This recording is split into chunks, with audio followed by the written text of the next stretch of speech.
आप देख रहे हैं एसडीएम न्यूज़। मैं हूं रियाद अंसारी। इस वक्त मैं महाराष्ट्र के तारिक शहर औरंगाबाद से बात कर रहा हूं और आज का जो मेरा विषय है वो मुस्लिम नौजवानों की बेरोज़गारी को लेकर है। वैसा तो सभी समाज के धर्म समाज के युवाओं में, पढ़े लिखे लोगों में बेरोज़गारी ज़्यादा फैली हुई है, लेकिन ज़्यादातर बेरोज़गारी का जो ग्राफ है वो मुस्लिम नौजवानों में है। क्योंकि जो अदर समाज के जो लोग होते हैं, जैसा बिछड़े जाति है, आदिवासी है, कबायली है, हमारे दलित भाई हैं, उनको कहीं ना कहीं आरक्षण के नाम पर हम देखते हैं कि कई स्कीमात उनको गवर्नमेंट लॉन्च होती रहती है और उनको कहीं ना कहीं लीगल तरीके से फ़ायदा पहुंचता ही रहता है।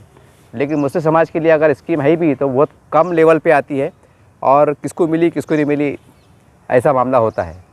आजकल हम ये देख रहे हैं कि कई बार हम लगातार 2-3 साल से देख रहे हैं, मीडिया के माध्यम से देख रहे हैं, अखबार के बाद देख रहे हैं कि इस्लाही माशरा के नाम पर भी जो है तो मुस्लिम महल्ले जात में कई प्रोग्राम हो रहे हैं कि मुस्लिम नौजवान नशे की लत में जा रहे हैं या क्राइम बढ़ रहा है, ये सारी बात हो रही है। ये ऐसे कोशिशें चल रही है, इसमें कोई शक नहीं कि ये काम बहुत प्यारा है, बहुत अच्छा है कि किसी भी समाज का नौजवान उस समाज की रीढ़ की हड्डी की तरह होता है।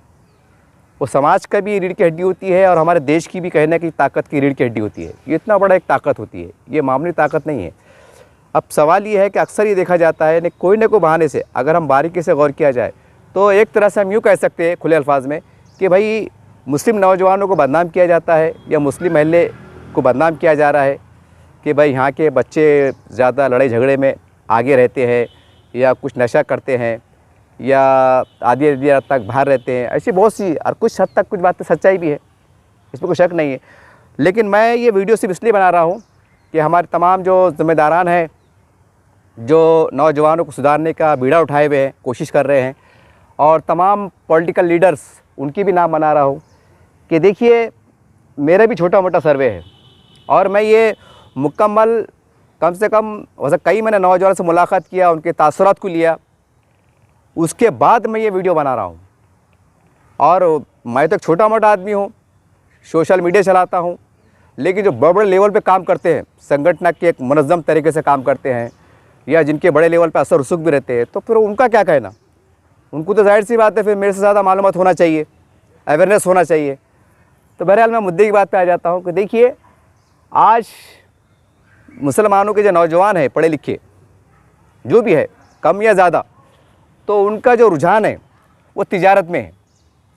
यानी मुस्लिम बच्चे 70 से 80%, मेरा सर्वे है ख़ास तौर से, कि ये कारोबार करना चाहते हैं, छोटा मोटा क्यों ना हो, पान टपरी की शक्ल में, कई चाय की गाड़ी लगा ले, कई छोटा मोटा कपड़ों का कारोबार कर ले, या कुछ चप्पल का कटलेरी का माल लेके बेचे, या ऐसा कुछ भी ऐसा धंधा पानी करे छोटा मोटा। ये उनका जहन बना हुआ है।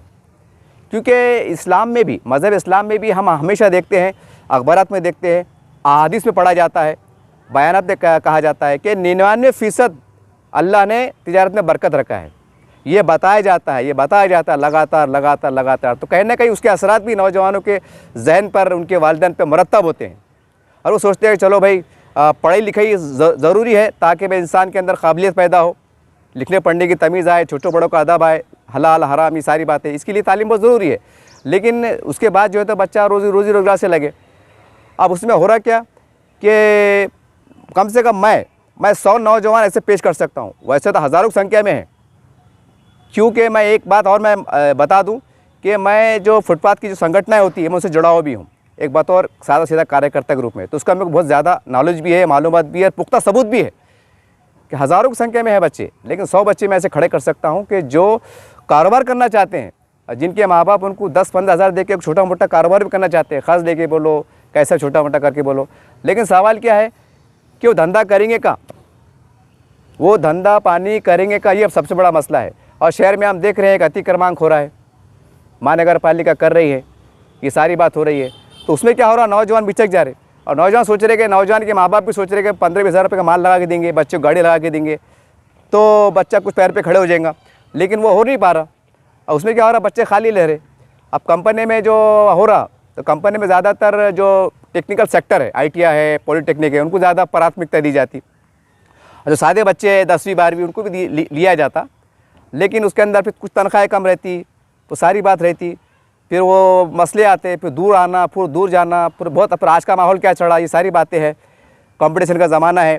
और हमारे पास देखते हैं कि हम यूपी, बिहार, बंगाल के यहाँ की भरमार है। खैर उसकी कोई बुराई नहीं कर रहा मैं, वहाँ के लोग काफ़ी मेहनती भी होते हैं और हम ये देखते हैं कि यहाँ के लोग ज़रा आगे पीछे होते हैं और वो लोग बेचारे बहुत मेहनती होते हैं, 12-12, 18 घंटे काम करते हैं। ये भी कड़वी सच्चाई है। अब सवाल ये है कि जो नौजवान को बड़ा तबका, और ये हज़ारों में है, अब ये चाहता है कि हम कुछ मेहनत मजदूरी करें, अच्छा काम करें, लेकिन हमें कोई ऐसा जगह दस्तियाब हो। और सेंट्रल गवर्नमेंट की योजना भी है, फ्री वाला समिति बल्कि कमेटी का गठन है। एक सेंट्रल गवर्नमेंट ने सुप्रीम कोर्ट के आदेश पे उसको गठन भी किया है, पूरे देश में गठन किया है कि भाई तमाम महानगर पालिका हो, ग्राम पंचायत हो, ज़िला परिषद हो, जो भी है ऐसा, ये जो है तो अपने अपने इलाके में जहाँ भी फुटपाथ की सरकारी ज़मीन आते हैं वहाँ पर जो है तो ऐसे बेरोज़गार नौजवान या जो भी बेरोज़गार है, पढ़े लिखे जो भी, इनको बसाने का काम करे, उनको लाइसेंस देने का काम करे। उनके लिए यहाँ तक कि लोन की योजना है। 10,000 रुपये शुरुआत में, 10 फेड़ेंगे तो 20 लो, 20 फेड़ेंगे तो 40 लो, 40 फेड़ेंगे तो 80,000 लो। ये सेंट्रल गवर्नमेंट की योजना है और इसमें राज्य सरकार भी जो है तो अपनी भूमिका देती है, राज्य सरकार भी इसे मदद कर रही है। अब सवाल ये है कि हमारे पास ये एक अजीब गरीब एक माहौल जो होता है कि हमारे बच्चे रातों को घूम रहे, रातों को बैठ रहे, या आवारगी कर रहे, या नशे की तरफ जा रहे, ये झगड़ा कर रहे, ये कर रहे। ये एक तरफ कहीं ना कहीं हमारे नौजवानों को हौसला तोड़ा जा रहा है, जबकि वो नौजवान पढ़े लिखे हैं, बेरोज़गार है, वो चाहते हैं कि हम कुछ कारोबार करें, हम कुछ आगे बढ़े, लेकिन उनकी रहनुमाई नहीं की जा रही है। और ये काम अच्छे से अगर सही देखा जाए तो ये तमाम सियासी जो लीडर हैं अलग अलग पार्टी के, ये काम अच्छा कर सकते हैं। मैं सियासी लीडर को लफ्ज़ इसलिए इस्तेमाल कर रहा हूँ क्योंकि ये सेंट्रल गवर्नमेंट की योजना है, केंद्र सरकार की, तो जाहिर सी बात है इसका ताल्लुक़ कहने के राजनीति से। अब सेंट्रल गवर्नमेंट की कोई योजना आती या राज्य सरकार की योजना आती तो वो योजना का GR क्या वो किसी मंदिर के पुजारी को जाता क्या, कि मस्जिद के इमाम साहब को जाता है, इमाम साहब ये लो मस्जिद पढ़ के सुनाओ? नहीं, सार्वजनिक रहता। और ये इसका ज़्यादातर मालूमात लीडरों को रहती कि क्या GR आ रहा, क्या आ रहा, क्या फ़ायदे, क्या नुकसान है। ये धार्मिक लोग ज़्यादा मालूमात नहीं रहती। तो कहना कि पॉलिटिकल लोग जवाबदारी है। और आज औरंगाबाद में 14,500 लोग सर्वे हुआ था, देखिए, तो सर्वे होकर भी 4-5 साल हो गए, तो लाइसेंस नहीं मिला। अब लाइसेंस नहीं मिला, लाइसेंस मिलने कम से कम भाई महानगर पालिका के लोग आए तो बता सकते हैं ना कि देखो साहब मेरा लाइसेंस बना हुआ है, मैं यहाँ पर चप्पल गाड़ी लगाया, मौस की गाड़ी लगाया, पान टेबल लगाया, ठेला लगाया, कुछ करा, लेकिन नहीं, बस एक माहौल क्रिएट हो रहा है कि भाई ये हो रहा है, नशे में बच्चे जा रहे हैं, ये क्यों जा रहे हैं, तो क्या करेंगे, बच्चे मायूस हो जा रहे हैं। और मेरा खुद का भी सर्वे है कि अक्सर हम देखते हैं कि नौजवान बच्चे जो कॉलेजों में पढ़ते हैं, उनके हमारे गैर मुस्लिम जो उनके दोस्त होते हैं, हमारे हिंदू भाई, दिगर समाज के लोग होते हैं, जाहिर सी बात है जो आदर्श समाज के लोग हैं तो वो कहने के स्ट्रॉन्ग है, उनके माँ बाप नौकरी को रहते हैं, घर बार से अच्छे रहते, सारी बात रहते, और वो उनके माँ बाप उनके बच्चे को पैसे पानी देते, पॉकेट मनी बल्कि 100-200 जो भी उनका ज़ाती मसला है। अब वो बच्चों के ताल्लुकात कहने के मुसलमान बच्चों से रहते। अब जाहिर सी बात है उनको मालूम रहता है कि भाई अपने एरिया में तो 9 बजे के बाद बंद हो जाता। सड़कों हड़कों हम देखते हैं कि ये बहुत डिसिप्लिन में ये लोग जीते, 9 के बाद आराम करते, सो जाते, पढ़ते लिखते। अब 12-2 बजे तक कौन से महल्ले चलते? मुसलमानों के महल्ले चलते। अब वो रहते हिंदू बच्चे के मुसलमान दोस्त, वो फ़ोन करता, अरे भाई क्या फ़ारूक, अरे क्या भाई सलीम, अरे क्या भाई खान, और आता का चाय पीने, और बोलने बता आ जाओ सागर के अंदर बिरयानी मारेंगे। वो बिरयानी खाने को आ जाता, वो बिरयानी खा रहा, टिक्का पाव भी खा रहा, वो खिला रहा उससे वो तो बेचारा बेरोजगार रहता। और वो दोस्त रहता है कॉलेज का, स्कूल का, अब उसके पास पैसे रहते, नहीं बोलता चल यार, अब बोलता ना कॉलेज की बचपन उससे बड़ी प्यारी रहती, उसमें ना धराड़े आता ना जात आड़े आती, पाकिस्तान मोहब्बत रहती बचपन की दोस्ती। तो उसमें होता क्या, फिर वो बच्चा पैसे रहते हैं, सिगरेट मारता, कश मारता। अब ये गरीब रहता नहीं तो फिर क्या होता, फिर ये इसको बोलता चल ले यार एक सिगरेट तू भी पी ले, वो भी टेंशन में सिगरेट पी लेता। फिर होते होते क्या होता है उसमें एक आधी नौजवान किसको, अब सब नहीं उड़ा मैं, यानी कुछ लोग क्या करते हैं वो नहीं, नशे का जो बटन बोलते बटन, वो सिगरेट पीते, चल मार यार। अब ये मुसलमान का बच्चा बेरोजगार टेंशन में रहता, साला यार काम धंधे नहीं कुछ नहीं, उन्हें बोलता चल यार मार ले यार तू भी। ये हम कॉमन देखते हैं। वो भी क्या करता टेंशन में, खैर वो तो पीने वाला शौक से पी रहा, पैसा धेला है, माँ बाप अच्छे, वो शौक से पी रहा। लेकिन ये कौन सी टेंशन नहीं पी रहा कि साला यार मेरे को काम नहीं मिला, मैं काम की तलाश में, नौकरी नहीं मिली, मैं 12वीं पास है, मैं ग्रेजुएशन है, मेरे को लोन भी नहीं मिला, क्या करना, काम करे तो क्या करना, और धंधा करे तो पैसे होना। ये टेंशन में क्या करता, वो 2 कश ज़्यादा मार लेता, फिर वो धीरे धीरे लत बढ़ रही। तो कहने का मतलब क्या है कि जिम्मेदार कौन है? और मैं ख़ासतौर से हमारे औरंगाबाद के आदरणीय पुलिस कमिश्नर साहब से गुजारिश करूँगा कि देखिए साहब, हमारे पास जो अतराफ़ के जो लोग हैं, बाहर दूर के लोग भी जो है तो कई ग्रीन बेल्ट में आते हैं, जिसको मुसलमान महल्ला कहा जाता है, वहाँ आते हैं, वहाँ पर वो एंजॉय करते हैं, खाते हैं, पीते हैं। कहीं ना कहीं वहाँ से भी कहने की बुराई बढ़ रही है, क्राइम बढ़ रहा है। और उसमें क्या हो रहा है, ज़्यादातर फिर कहने का मुसलमान महल्ले टारगेट पे होते हैं कि भाई यहाँ पर ये गलत सलत धंधे चढ़ रहे, ऐसा हो रहा, वैसा हो रहा, बच्चे बिगड़ रहे, या जो भी हो रहा।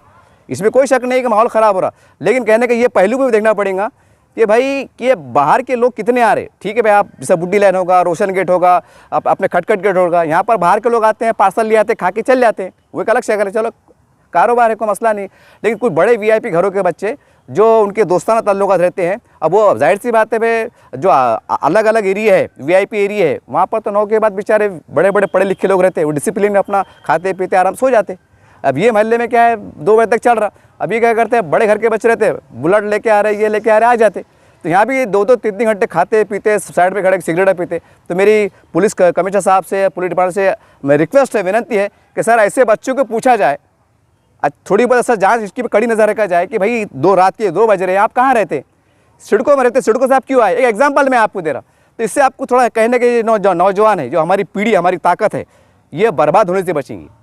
ये नशे की तरफ जा रहे हैं, आज शौक से पी रहे हैं, शादी जो सिगरेट पी रहे हैं, नशे की तरफ जाएंगे, फिर बियर पीएंगे, फिर शराब पीएंगे, ऐसा कहने के बुराई का जो गिराफ बढ़ते जा रहा है, तो इसकी तरफ बहुत ध्यान की ज़रूरत है। और जो हमारे जो लीडर साहब है और तमाम जो हमारे संगठन है, जो इस्लाह माशरे नाम पर जो है तो बड़े बड़े प्रोग्राम लेते, एक प्रोग्राम में 15,000, 20,000, कहीं 50,000, 1 लाख तक खर्चा आता। मंडप है, कुर्सी है, माइक है, ये है, पिकर है, लाना है, ले जाना, खर्चा आता। तो भाई इसके बारे में जो है तो आप जो है तो सरकार से भी नुमाइंदगी करो, और जो फुटपाथ पे ज़मीन है, जो कानून बना हुआ है, तो उनको आप जो है तो ज़मीन पे बिठाने का काम करो, उनको लाइसेंस दिलाने की, क्योंकि नौजवान बच्चे काम करना चाहते, वो मेहनत करना चाहते, मेहनत से जीना चाहते, अपने माँ बाप को पालना चाहते, अपने आप को संभालना चाहते, अपने आप को संवारना चाहते, अपने समाज को बढ़ाना चाहते, अपने प्रदेश को बढ़ाना चाहते, अपने देश के लिए कुछ करना चाहते। ऐसी सोच के विचार के मालिक है नौजवान, तो उनका मार्गदर्शन कौन करेगा। खाली ये बोलने से काम चलने वाला है। यार मुसलमान के बच्चे रात के 2-2 तक बैठ रहे, अरे क्यों बैठ रहे भाई, मायूस हो गए ना, वो मायूस हो गए ना, दिन में काम धंधे नहीं, बेचारे तकरे बेचारे सब कमा रहे, खा रहे, गाड़ा घोड़ा चल रहे, ये बेचारे तकरे, जेब में कभी 100 रुपये है, कभी नहीं है, कभी चाय के पैसे नहीं है, मायूस हो जा रहे।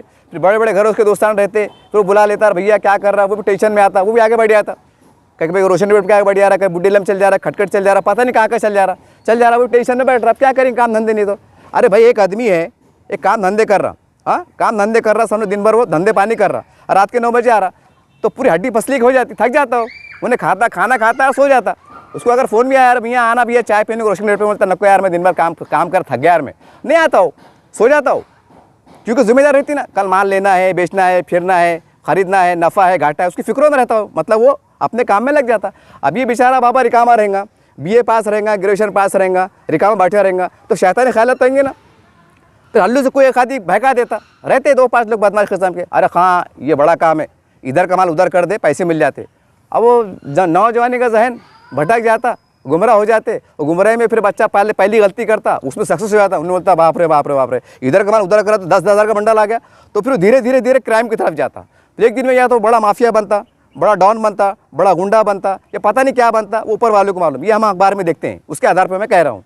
तो सवाल ये है कि भाई खाली इस्लाह माशरे के नाम पर प्रोग्राम लेना और मुस्लिम महल्ले का नौजवानों को ये बोलना है कि भाई ये घूमते हैं, आवारगी करते हैं, बाहर बैठते हैं, चबूतरों पे बैठते हैं, ये बोलने से काम चलने वाला नहीं है। ये उनके अंदर हमको झाँक के देखना पड़ेगा कि भाई आप रात के 2 बजे तक क्यों बैठ रहे हैं। अरे खाली है ना, उनको काम नहीं है, धंधे नहीं है, और महानगर पालिका की स्कीम भी है, केंद्र सरकार की स्कीम है, राज्य सरकार की स्कीम है, तो ये लीडरों का काम है। ये लीडरों का काम है कि भाई यहाँ पर हमारे पास कई सरकारी ज़मीनात है, रोड के किनारे है, 2x4 की 5 फुट की, इस कानून है कानून, तो इसकी आपको ठोस नुमाइंदगी करना पड़ेगा। क्यों? क्योंकि आप सरकारी नौकरी दिला नहीं सकते, 1-2 लाख का लोन भी दिला नहीं सकते, घर की योजना भी अपने बाप को घर नहीं मिल रहा, पता नहीं कब मिलता, अल्लाह कुछ मालूम, खबरस्तान में हमको नसीब नहीं हो रहा।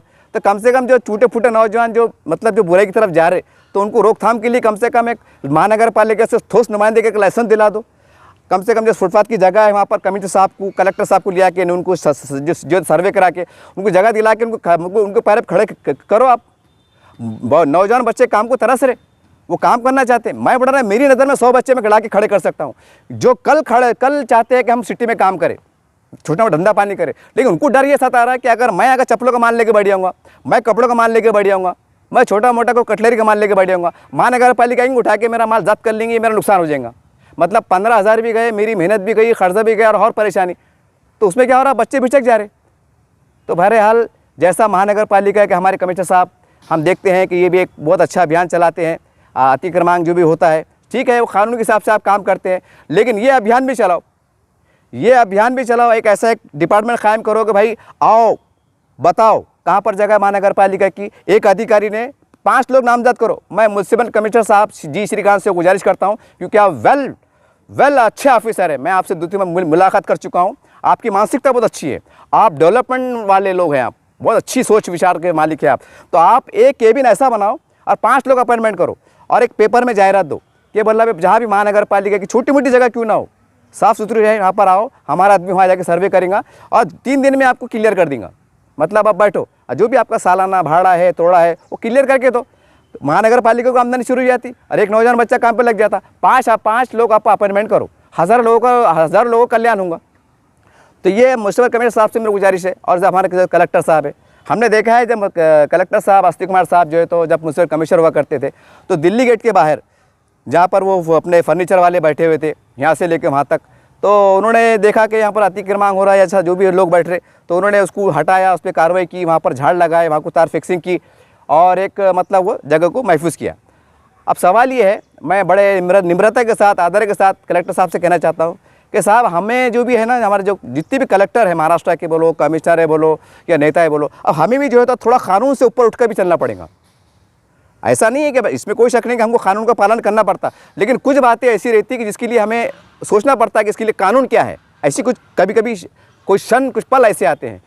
मैं आपको एक उदाहरण दूंगा। अगर दिल्ली गेट के बाहर जो झाड़ लगाए और उसके पीछे जो है तो मेरे ख्याल से ज़रा यूनिवर्सिटी की कुछ ज़मीन है, उसका कुछ डिस्प्यूट मैटर भी चढ़ा बोलते हैं, कुछ केस चढ़ रहा, पता नहीं क्या क्या है, वो ज़मीन किसकी क्या है, बड़े सरकारी ज़मीन है वो। अगर थोड़ा दिमाग से काम करते, अगर 15 फीट पीछे सरक जाते और 15 फीट से लेके तो समझो वो आज़ाद कॉलेज तक कम से कम 1000 लोगों को जगह मिल जाती। 5 बाय 5 का टपरा लाइन से बढ़ जाती। 15 फीट पीछे जाते आप न, जहाँ झाड़ लगाए हुए ना, मैं आपको एग्जांपल दे रहा, तो 1000 लोग बैठ जाते। तो ये काम कौन करेगा? और ये काम सही मानों में जो है तो लीडरान कर सकते, क्योंकि जो बड़े बड़े क्लास 1 ऑफिसर रहते ज़्यादा ठीक है, उनकी भी समझता है, क्योंकि वो पढ़े लिखे लोग होते हैं, प्रशासन संभालना उनकी जवाबदारी होती है। लेकिन कहने के लीडरों का भी काम है कि गवर्नमेंट से नुमाइंदगी करना। अरे भाई ठीक है, कलेक्टर है, कमिश्नर है, इस सरकार के आगे थोड़ी जा सकते। अरे भाई सरकार के ऊपर से अगर आपने सही नुमाइंदगी करे, ऊपर से उनको आदेश आया कि भाई आप ऐसा काम कीजिए, तो जाहिर सी बात है जो कलेक्टर साहब होते हैं, कमिश्नर साहब होते हैं, वो सरकार के दिशा निर्देशों का पालन करने वाले होते हैं। तो ये आपकी भी जवाबदारी है ना लीडरों की, कि वहाँ पर कितने लोग बैठ जाते थे आज। अरे कितना प्यारा माहौल होता था। सामने मतलब तालाब है, लोग टहलने को आ रहे, तफरी को आ रहे, इधर से लाइन से 1000 लोग बैठे हुए छोटी टपरी की शक्ल में। ये तो नहीं हो रहा उस पर काम, तो ये होना चाहिए। जैसा एक दूसरा उदाहरण दूंगा मैं, आम खास का मैदान। अब आम खास का जो मैदान है तेकड़े से जो आ रहा है कि तेकड़े से नीचे, अब वहाँ जो है तो जो रोड का हिस्सा है, अगर उसके पीछे अगर हम 10 फीट अगर पट्टा मार ले, तो वो पट्टे के अंदर कम से कम 300-400 लोग बैठ जाते। 300-400 लोग बैठते कम से कम टपरे वाले।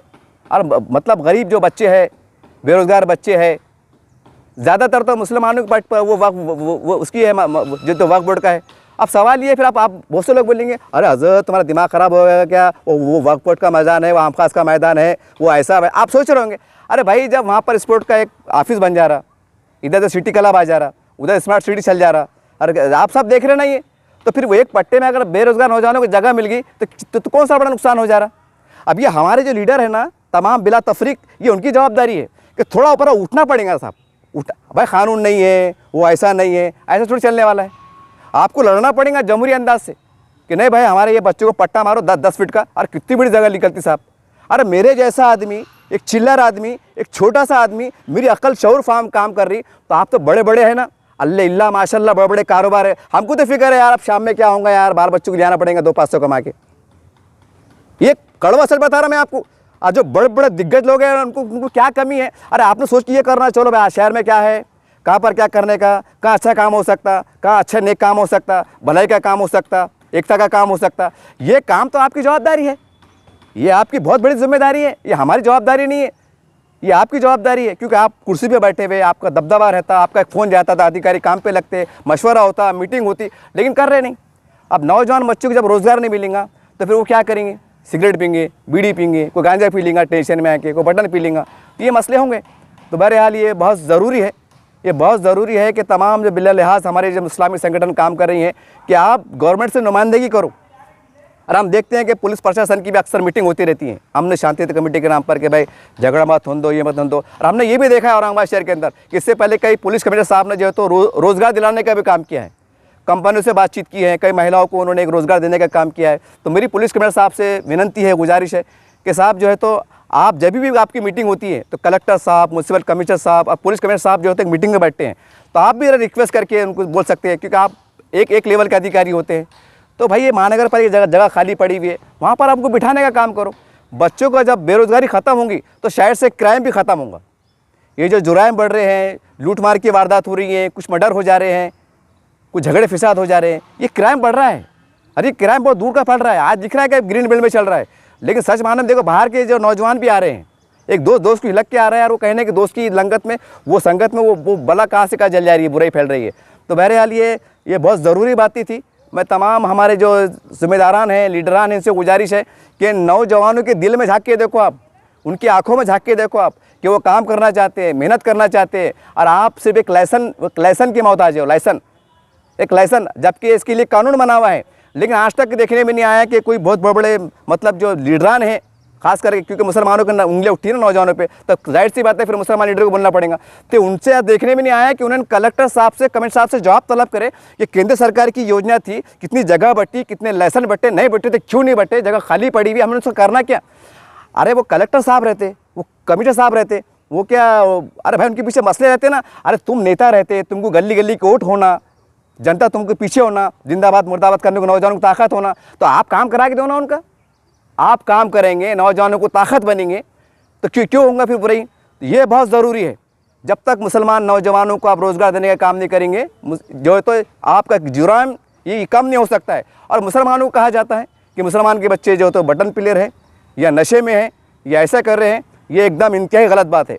आज जो मुस्लिम नौजवान हैं, जो बेरोज़गार है, ये आपको उसके दिल में झाँक के देखना पड़ेगा कि ये लोग मायूस क्यों हैं, ये लोग 2-2 बजे तक बाहर क्यों बैठ रहे हैं, क्यों बैठ रहे हैं। आपने कभी पूछा है? आप ये बोलते हैं मुसलमान के बच्चे आवारगी कर रहे हैं। अरे उनके दिल में झाँक के देखो आप। मैंने आपको एग्जांपल दिया, एक मट्टी मजदूर काम करने वाला है, 8 घंटे मेहनत काम करता है, मट्टी को ढोता है। यकीन मानिए जो मगरिब की नमाज़ के बाद वो खाता है, सो जाता है, क्योंकि उसकी हड्डी पसली हो जाती है, वो थक जाता है। अब बताइए जब वो थका और रहेगा तो बाहर क्यों जाएगा घूमने को। हमारे नौजवानों का काम ही नहीं है, बेरोज़गारी का मसला है, और बड़ी बातें चढ़ रही, सरकार को गिराना है, फ़िरका परस्त ताकत है, जो तुम्हारी मुट्ठी मोड़ नहीं कर रहे आप। तो ये बहुत ज़रूरी है कि जो मुसलमान हमारे कायदीन हैं, ये उनकी अखलाकी जवाबदारी है कि आप मुस्लिम नौजवानों के लिए बढ़ के काम करो। और योजनाएं हैं, स्कीमात हैं, वक्फ बोर्ड के ज़रिए से भी हैं, सारी बात है, ये आपकी जवाबदारी है। ये आपकी जवाबदारी है कि उनसे मीटिंग करो आप। खाली उंगलियां उठाना, ये सरकार को बुरा बोलना, ये नहीं है, ये आपको निभाना पड़ेगा और क़ानून से ऊपर उठ के आपको काम करना पड़ेगा। न तो याद रखिए ये नौजवान जो पीढ़ी, ये हमारी पीढ़ी है, ये हमारी ताकत है, ये बर्बादी की तरफ जा रही है, और कहीं ना कहीं शहर के तमाम जिम्मेदारान जो इक़्तिदार पे बैठे हुए ये जवाबदार है। ठीक है, आप इनकार कर देंगे सारी बातें, लेकिन आप जवाबदार हैं, क्योंकि उसके लिए कानून मौजूद है। आपको करना पड़ेगा, कमिश्नर साहब से, कलेक्टर साहब से मीटिंग लेना पड़ेंगे कि साहब ये योजना आ रही है, इसका फ़ायदा क्यों पहुंचा, कि कितना पहुंचा, कैसे पहुंचा, कहाँ कम पड़ रहे, क्यों कम पड़ रहे। हम सरकार से नुमाइंदगी करते, हम कुछ बातचीत करते, ये आपको आगे बढ़ के बात करना पड़ेगा। ये कलेक्टर साहब आपके घर पर नहीं आएंगे, कमिश्नर साहब आपके घर पे नहीं आएंगे। अगर मेरा पेट दुख रहा है तो मेरे को डॉक्टर के पास जाना पड़ेगा कि साहब मेरे पेट में दर्द है, तो डॉक्टर साहब इंजेक्शन देंगे, नहीं तो पड़े रहो घर में। बहरहाल ये चंद बातें थी, बहुत तकलीफ दे बातें थी कि आज हमारे समाज के नौजवानों को जो है तो बुरा भला कहा जाता है, उस पर उंगलियाँ उठती है, मुझे तकलीफ़ हुई। लेकिन असल वजूहत क्या है, मुस्लिम नौजवान क्या चाहता है, उसकी तरफ ज़्यादा ध्यान नहीं जा रहा है। और अगर जा भी जा रहा है तो खामोशी, बोलते ना एड़ी का मत लेकर बैठे, ऐसा बैठे हुए, कोई देखने को तैयार नहीं। जबकि कानून मौजूद, क़वायद मौजूद, लीडरशिप मौजूद, प्रशासन मौजूद, हुकूमत मौजूद, सब मौजूद है, फिर बचता क्या है फिर आप। तो उम्मीद करते हैं कि आप सही दिशा में जाकर नौजवानों को उभारने के लिए काम करेंगे। आज ये वक्त हालात की ज़रूरत है। जय हिंद, जय महाराष्ट्र।